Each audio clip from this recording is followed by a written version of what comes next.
کیا یہ صحیح سند سے ثابت ہے کہ حضرت ابو بکر صدیق رضی اللہ تعالیٰ عنہ نے وصیت فرمائی تھی کہ میری میت کو روضہ رسول صلی اللہ علیہ وسلم کے باہر رکھ دینا اور اگر اجازت مل جائے تو مجھے رسول پاک صلی اللہ علیہ وسلم کے ساتھ دفن کر دینا، اور پھر اجازت مل گئی تو رسول پاک صلی اللہ علیہ وسلم کے ساتھ تدفین کر دی گئی؟ ہاں، وہ یہ کہتے ہیں کہ جی وہ روضہ شریف سے آواز آئی کہ حبیب کو حبیب سے ملا دو. یہ میرے بھائیوں یہ تاریخی روایتیں ہیں، حدیث میں کہیں یہ موجود نہیں ہے، یہ بالکل جھوٹ ہے اور اس کا میں جھوٹ ہونا ثابت کروں گا. مجھے بتائیں کہ سیدنا ابو بکر صدیق رضی اللہ تعالیٰ عنہ کا یہ جو واقعہ کہتے ہیں، اس میں الفاظ موجود ہیں کہ اگر نبی علیہ السلام کے روضہ شریف سے آواز آئی تو مجھے وہیں دفنا دینا، ادروائز مجھے مسلمانوں کے قبرستان میں دفنا دینا. ٹھیک ہے، یعنی سیکنڈ آپشن تو موجود تھا، کوئی ایشو تو نہیں تھا نا. اس سے بڑا ایشو تو سقیفہ بنی ساعدہ تھا جہاں پہ خلافت کے مسئلے میں اختلاف ہوا ہے. اس میں تو سیدنا ابو بکر صدیق نے نہیں کہا کہ ہم جاتے ہیں اور نبی علیہ السلام سے قبر مبارک پہ جا کے فیصلہ کروا لیتے ہیں کہ آپ کا وصی کون ہے. یہ تو مسئلہ ہی چھوٹا ہے، یہ تو ان کا ذاتی مسئلہ تھا اور اس کا سلوشن بھی انہوں نے خود دیا کہ آواز آئے تو ٹھیک، نہیں تو مجھے وہاں دفن کر. جہاں کوئی دوسرا سلوشن ہی نہیں ہے اور آج تک سنی شیعہ تفریق امت کے اندر ہے، اس میں تو کوئی مشورہ نہیں دیا. پھر اما عائشہ رضی اللہ تعالیٰ عنہ اسی مبارک حجرے میں 47 ایئرز تک حیات رہی ہیں، 58 ہجری میں فوت ہوئی ہیں. جنگ جمل کے لیے جب نکلی ہیں، وہ تو ہوپ پہ جب کتے بھونکے تو ان کو خیال آیا کہ مجھے واپس جانا چاہیے. نبی علیہ السلام سے مشورہ کر لیتی قبر مبارک پہ. ان کے تو کہیں دماغ میں وسوسہ بھی نہیں تھا کہ یہ بھی کوئی کمیونیکیشن ہوتی ہے. بالکل جھوٹا واقعہ ہے اور اس کا جھوٹ ہونا میں ثابت کرتا ہوں صحیح بخاری سے. صحیح بخاری کے اندر سیدنا عمر کی شہادت کے اوپر جو ڈیٹیلڈ حدیث موجود ہے، کوئی 7-8 صفحوں کی. ہمارا ریسرچ پیپر 5B واقعہ کربلا کا حقیقی پس منظر 72 صحیح الاسناد حدیث کی روشنی میں اس کے سٹارٹ میں میں نے وہ حدیث ڈالی ہوئی ہے. سیدنا عمر فاروق رضی اللہ تعالیٰ عنہ کا جب زخم لگے اس کے بعد کچھ دن وہ زندہ رہے. بخاری میں پورے منوان اسی طریقے سے الفاظ موجود ہیں. جب ان کو یہ یقین ہو گیا کہ وہ دودھ پیتے تھے تو وہ آنتوں کے رستے نکل جاتا تھا کہ اب میں جانبر نہیں ہوں گا اس تکلیف کی وجہ سے، انہوں نے اپنے بیٹے کو بلا کے کہا کہ بیٹا ام المؤمنین سیدہ عائشہ کے پاس جاؤ اور ان کو کہنا کہ عمر بن خطاب کہتا ہے، یہ نہ کہنا کہ امیر المومنین کہتا ہے. آئی ایم نو مور امیر المومنین، میں اب امیر المومنین نہیں ہوں. 6 رکنی کمیٹی بنا دی ہے، علی، عثمان، طلحہ، زبیر، سعد بن ابی وقاص، عبد الرحمن بن عوف رضی اللہ عنہ اجمعین علیہم السلام. تو یہ کہنا عمر بن خطاب، کہیں وہ اس کو اول الامر منکم یعنی خلیفہ وقت کا حکم سمجھ کے نہ قبول کریں. کہنا عمر عرض کرتا ہے کہ وہ اپنے 2 ساتھیوں کے ساتھ دفن ہونا چاہتا ہے. تو سیدنا عمر کو چاہیے تھا، وہ کہتے ہیں کہ میرے پہلے تو پریسیڈنٹ سیٹ ہو چکا ہوا ہے کہ حضرت ابو بکر کے لیے بھی آواز آئی تھی، میرے لیے بھی آ جائے گی، تو میری بھی وہی جا کے وہاں رکھ دینا. سر جھوٹ کے پاؤں نہیں ہوتے، یہ صحیح بخاری میں ہے. ٹھیک ہے جی.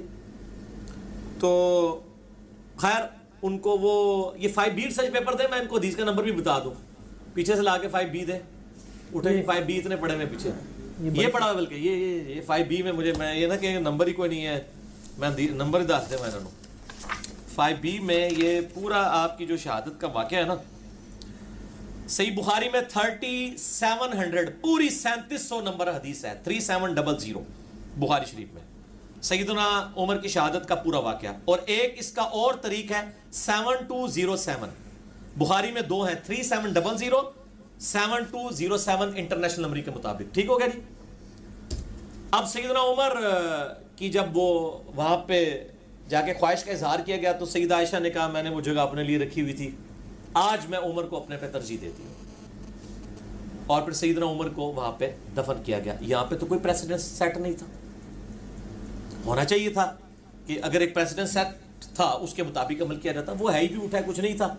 ٹھیک ہے.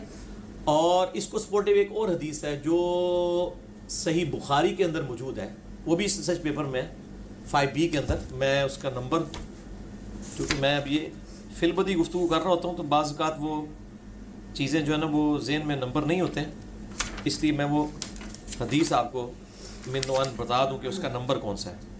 ہاں جی، صحیح بخاری کے اندر موجود ہے اور صحیح مسلم کے اندر بھی موجود ہے.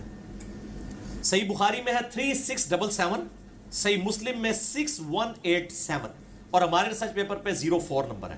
جو پچھلی تھی وہ 03 نمبر تھی. کہ عبداللہ ابن عباس کہتے ہیں کہ میں سیدنا عمر کی میت کے پاس بیٹھا ہوا تھا اور لوگ زارو قطار رو رہے تھے اور حضرت عمر کی میت پہ ان کے لیے تعریفی کلمات کہہ رہے تھے کہ جی آپ کے اسلام کو یہ فوقیت ملی، یہ ہوا، رومن پرشین امپائر گر گئی.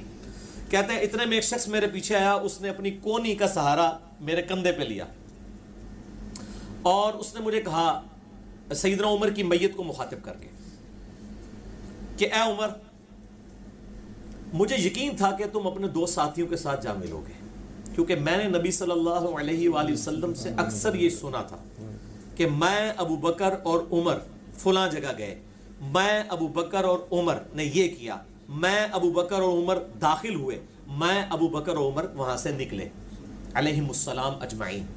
تو مجھے یقین تھا کہ آپ اپنے دو ساتھیوں سے جا ملیں گے. مراد یہ کہ آپ ان کے ساتھ ہی دفن ہوں گے اور فوراً کنزیکٹو بعد اب آپ کو وہاں پہ ایک مقام ملنے والا ہے. تو سیدنا ابن عباس کہتے ہیں میں نے جب مڑ کے دیکھا تو سیدنا علی تھے جو یہ تعریفی کلمات سیدنا عمر کے لیے کہہ رہے تھے رضی اللہ تعالیٰ عنہ علیہ السلام. اور یہ ملتا جلتا خطبہ نہج البلاغہ میں بھی موجود ہے. میرا مسئلہ نمبر ہے 162A. خلافت راشدہ کے 30 سال نہج البلاغہ میں مولا علی علیہ السلام کے 5 خطبات کی روشنی میں یہ خطبہ اس سے ملتا جلتا سیدنا عمر کی شان میں نہج البلاغہ میں بھی اہل تشیع کے ہاں بھی موجود ہے. تو یہاں پہ بھی سیدنا علی نے کیا کیا، میں ابو بکر عمر، نبی علیہ السلام فرماتے تھے.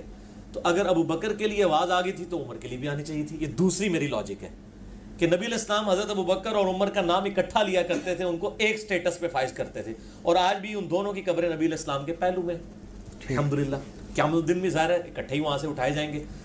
تو اگر ایک کے لیے تھا تو دوسرے کو تو اور کانفیڈنس ہونا چاہیے تھا کہ بھئی حضرت ابو بکر کے لیے بھی تھا، میرے لیے بھی آواز آ جائے گی. یا وہ کہہ دیتے کہ جی مجھے پتہ نہیں آواز آتی ہے کہ نہیں آتی ہے، تو میرا تو اما عائشہ سے ہی پوچھ لو. تو جھوٹ کے پاؤں نہیں ہوتے. یہ سب کے سب جھوٹے واقعات ہیں. ٹھیک. اور یہ مطلب حدیث کی کتابوں میں موجود نہیں ہے. یہ خصائص الکبریٰ ایک کتاب ہے، اس کے اندر یعنی نقل کیا گیا ہے. اور ہم تو پہلے ہی کہتے ہیں کہ یہ اس طرح کی کتابوں نے جو ہے نا امت کے عقائد خراب کیے.